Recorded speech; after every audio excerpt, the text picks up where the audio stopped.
Shalom Aleichem. It's my honor and my pleasure as the ongoing things that we do on online smicha to have with us a chashava ben Torah of Yeshua Carbonera, who Baruch Hashem studies very nicely. And one of the things he's going to teach us here is the Gemara says that a Talmid Chacham has to know many things. He has to know ksav, he has to know shchita.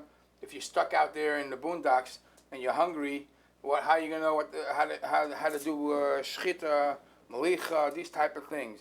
And you have to have a kosher pair of tzitzis, how to make tzitzis. And you don't have eichlers. Today's days, okay, with the internet, you could call up and then somebody will overnight you something. But that's not a Talmid Chacham. A Talmid Chacham learns to do it the right way yourself. So Baruch Hashem, we have with us a Ben Torah of Yeshua. I asked him to please teach it to us the right way from scratch. I brought him 2 begadim, a beged, and the strings, the chutim, and I asked him to do it to us, to tie the chutim on the begadim from ground zero, from the beginning, the good old-fashioned way. Teach us as the old-fashioned way that we should know how to do it. Not, today everything is a quick fix. You pick up a phone, you go to the internet, chick-chock. We want to do it the right way. Rabbi Yeshua, please, the kavod. Okay, so first of all, let's just start seeing what we're working with. Loud. Make sure we hear it. So first we have the begadim, the baguette itself in a bag. It'll come something like this. Second of all, we have these strings themselves. There is, it'll either come like this, or it'll come in like a little bag, kind of wrapped up. And within the strings themselves, we have 2 different types of strings. There are the regular strings, which you see right here, I unwrapped already previously, which are this long. And then we have the shamish string, which is basically a lot longer. Like so. Oh, I'm sorry. Okay, I'm sorry. You hear him clearly? These are all the shemashim. These are the shemashim right here. That was the pre-prepared pair. Rabbi Yeshua, explain what a shamish means. Shamish means that it is a longer string which will be used to make the coils of a pair of tzitzis, like so. On a pair of tzitzis, you'll see there are 4 coils with 5 knots. Double knots over here. So in order to make a proper pair of tzitzis, I believe I made this pair myself as well, we have the coils over here. Now if this shamish were to be as long as the other ones or as short, then what would happen would be is you'd have these strings being about this long, and then the shamish would come until about here, or whatever. It would be a lot shorter. So this is a little tutorial on Nusach Chabad tzitzis, Arizal tzitzis. So first of all, you start, of course, by opening the bag. You have the baguette. Now, according to the Hasidic Sheval to Chabad, we use 2-hold tzitzis, 2-hold begadim, as opposed to the regular Ashkenazish 1-hold baguette, which the knot will come out over here. But we do it 2 holes. So what we do is, first of all, we have 4 total strings, which when wrapped around halfway, as will be done later on, will come till be 8 strings. That's what you'll see. But it's 4 strings total that we're using. So we take 3 of these normal shorter strings, and we take 1 shamish. So what we do is we try to get it on one end, try to get these strings to be as even as possible, like so. And then we have it come out like this, like so. See? Like that. Next, we're going to try to get through it right. I forgot to mention, on the baguette itself, There are two sides to it. There is the underside, which you can see over here. There's even a tag showing the size. But there's the underside of the tzitzis, where you see that there's a small square sewn on. So where this is sewn on, that's the inside of the tzitzis. And the other side, where it's more or less smooth without this square, that's the outside of the tzitzis. But the sizes. Sizes. There's a size. You said there's a little tag that Yeah, so 26, this one's a bit big for me. I personally am a 22. But yeah, it's just the size. It's different sized people, different sized begadim. What's the smallest? Smallest, I'm not exactly sure, but it'll fit a 3-year-old probably. Definitely will. So we are going to want the strings to come out of the side where the square is not sewn on, so the smooth side of the baguette. Now, some people use a hairpin to get these strings through. I personally do not, just because I can get on without it, and I don't generally have hairpins on me, but you can use a hairpin to string it through. It's generally a lot easier. So while you string it through, you say l'shem mitzvahs tzitzis. You say it out loud? Don't need to say it out loud. You can say it quietly, but I'm just saying it out loud for purposes of the video.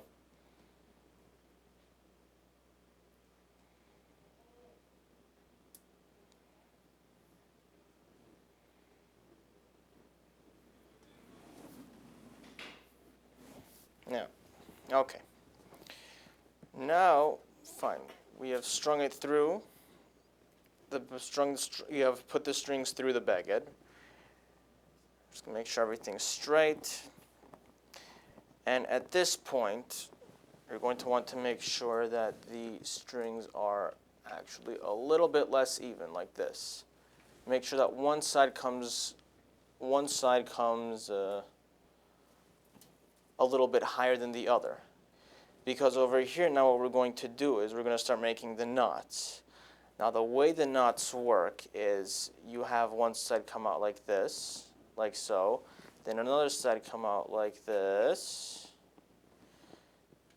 And it will come out to be like so. And then we're going to do that again on the other side, and it'll come out to be a regular square knot. But what happens there is, because you're using one side to string it through kind of in a loop, because of that, this side will naturally come out to be shorter. So if you have it beforehand a little bit higher up, then when it comes out to be shorter, it'll come out a little bit more even. It is a little bit tough to get it exact, but that doesn't really matter all that much. So second of all, what you're going to want to do at this point is you're going to want to take one side. I generally take this side without the longer string because it's just a lot easier to deal with. And you're going to want to tie a little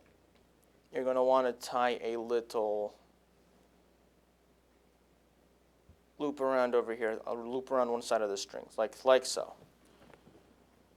You will see why momentarily. It'll just be a little bit easier to explain as we actually go through this.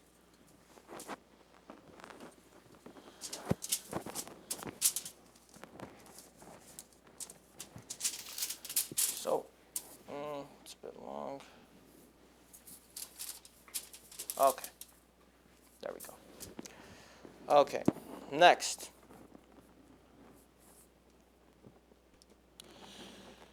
So just to make things look all nice, flatten out the strings to make it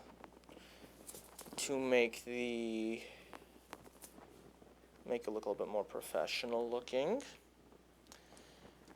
Now for the first knot, this is really the important part to say l'shem mitzvahs tzitzis over here. So l'shem mitzvahs tzitzis. First we make one loop around.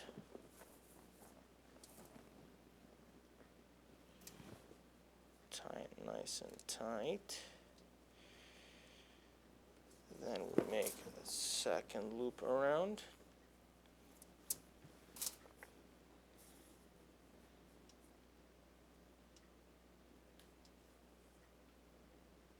words that you say, what would they, if they were translated to English, what would they be? L'shem mitzvahs tzitzis would translate into, this is basically done in the name of the mitzvah of tzitzis. So you kind of have to, you're verbalizing your intentions. It needs to be done, it needs to be verbalized. So now we have one knot. Now starts the fun part, the coils. So on the coils of the tzitzis, we see that there are 4 sets of coils. First we have a set of 7 total wraparounds, then 8, 11, 13. So, as you can see for Chabad, the Chabad, or the Arizal's way of wrapping the tzitzis, we have these little kind of braids on the tzitzis, and I'll show you how to do that momentarily. So first of all, what we do is we more or less make a loop.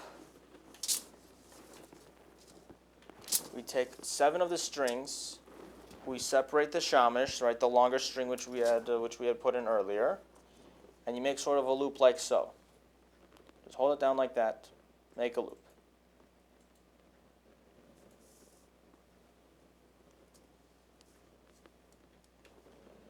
So what we're going to do after that is we're going to take it, keep on wrapping it around in the direction where we put the loop, right? So we took the string, we put it down over here like so. Then we take the string, we take the shamish, and for the first set of coils, we're going to wrap it around 3 times under the loop. So 1, 2, 3. So now we have first set of coils on the first sequence of strings.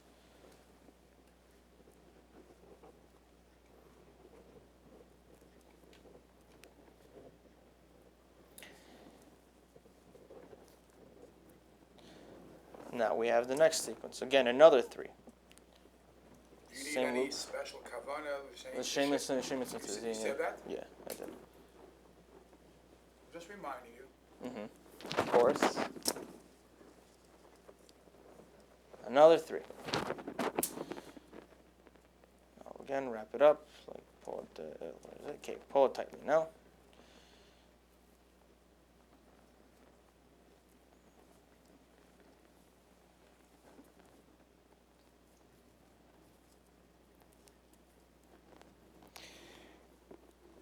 And then now we have the last loop, which will only be 1 wraparound under it. So we have the loop, wrap once, and pull this one tightly. So now we have 7. So with coil possibilities, we either have 1 coil, 1 wraparound under a coil, 2 or 3. So for the first set, we have 7. So it's just going to be 3, 3, 1. The second wraparound where it's going to be 8 wraparounds. The second set of coils where it's going to be 8 wraparounds after the second knot. It's going to be 2, 3, 3, 11. It's going to be the third set of coils, right? So 8 is going to be 2, 3, 3. 11 is going to be 3, 3, 3, 2. 13 is going to be 1, 3, 3, 3, 3. So we're going to have 4 total on the last sequence. Now going back to what I did earlier with the initial wraparound of strings when I tied that little loop around the end over here. See, what happens is now that we have gotten to this stage in the tzitzis making, what happens is if you don't have this, you're going to lose track of everything. Which was which side of the tzitzis? What happened here? So we have this little loop wrapped around the tzitzis. That way we keep track of which side is which, what's what, and we don't get confused. So that's the purpose of this little wraparound over here, just to keep track of your strings. Next, I'm going to do again. I take this side, fold it halfway, somewhat like that.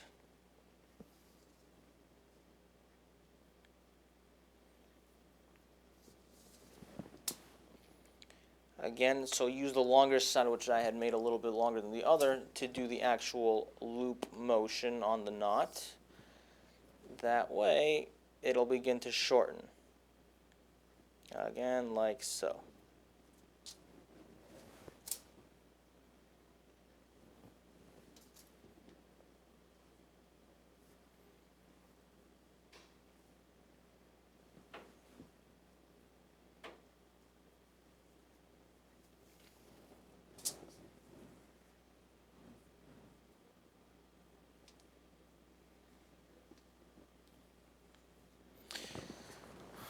Now, we have the next set of coils, which is going to be 2, 3, 3. So again, one wraparound under. And we have the second wraparound under. Now tighten.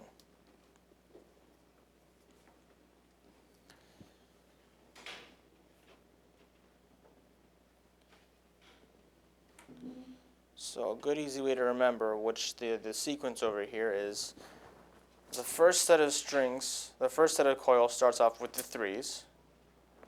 Then the second set of coils starts off with the set of 2. Then the third set of coils starts off with the 3 again, so it kind of switches off. And the last set of coils starts off with the 1. So it's 3 in between, 2/1 in between. So 2, 3, 1, 2, 3,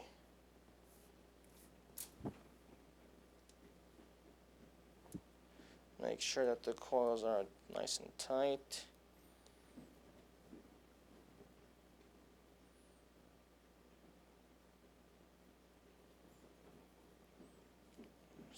Up over here, 2, 3, 3.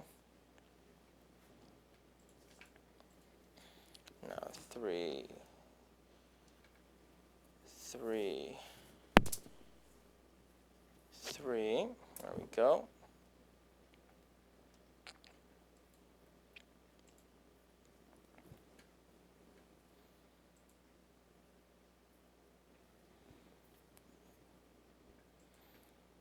Okay, and now we have completed the second set of coils.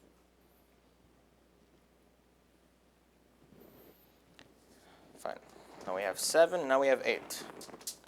Time for the third knot. So separate them, separate the strings.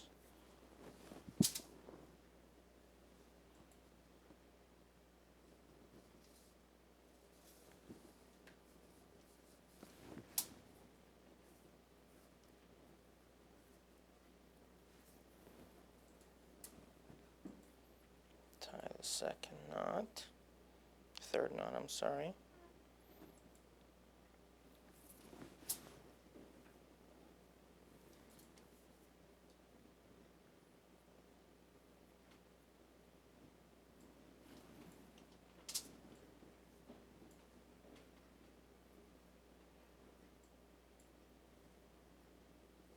Do the number of wraps have something to do with Kabbalah or other significances? I'm not exactly sure where the significance, what the significance is. But there is some. But yeah, so what is that? I know there's some sort of gematria that I once heard where tzitzis comes out to 613. I think tzitzis, the gematria of tzitzis plus the amount of knots plus the amount of strings, so 5 plus 8 comes out to 613 somehow. I don't know, I'm not going to go through the entire the entire, like, how it actually works out now, just because I don't have it exactly off the top of my head. But now we've done 7, 8, now comes 11. So we're going to start off again with 3 now. 1, 2, 3.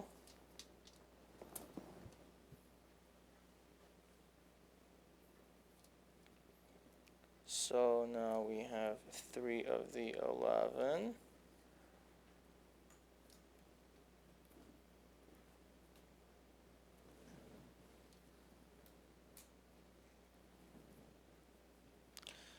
Now again 3. 1, 2, 3. So now we have 6 out of 11. Now in English literature, I think we would say fringes. Fringes, indeed. Or some call them tassels, I guess. Tassels and fringes. Tassels and fringes, yes. So now we have. They're not hearing me say anything. It's only what you say. They don't hear me. So now we have 6 of 3. Now we're going to go for one more set of 3. 1, 2, 3.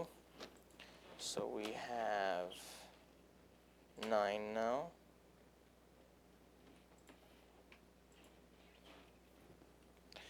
And we're going to go for another set of, we're going to go for now one more set. It's going to be 2 this time, so it's going to come up to 11.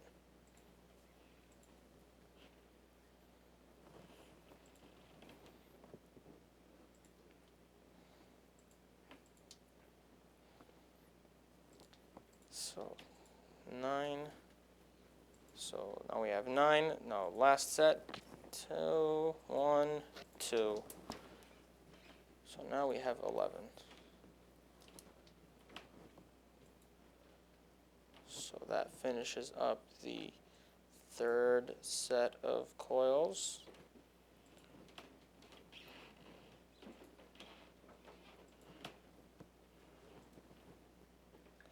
$11. And these be purchased already tied, or who usually ties them? A parent, a rabbi? Usually ties them. So you can buy them pre-made. Usually the company, Keter will tie them, or now